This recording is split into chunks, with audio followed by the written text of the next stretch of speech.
Assembly manyien kaka mheshimiwa Ocholla wacho, ji biro gi expectation mopogore opogore. Ng'ato biro ni ing'e ni ka in majority leader to in gi pesa mang'eny, ng'ato ka in chairman mar roads to in gi pesa, ng'ato be biro ni an adwa mana konyo jopiny.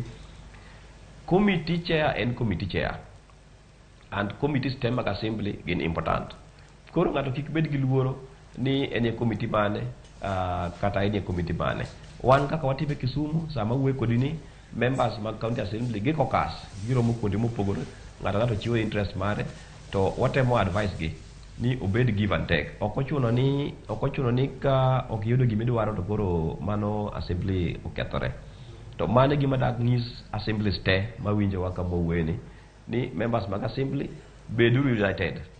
Ka ok united to ok unyal achieve gima omiyo udhi assembly.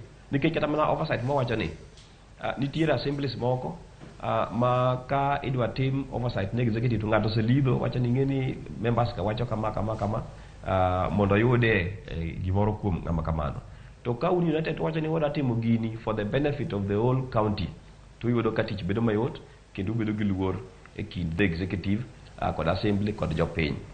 Wach machielo madawachi en ni gima mheshimiwa Ocholla wacho ni speaker nyaka be ng'ama nigi management skills. Mano adieri makende.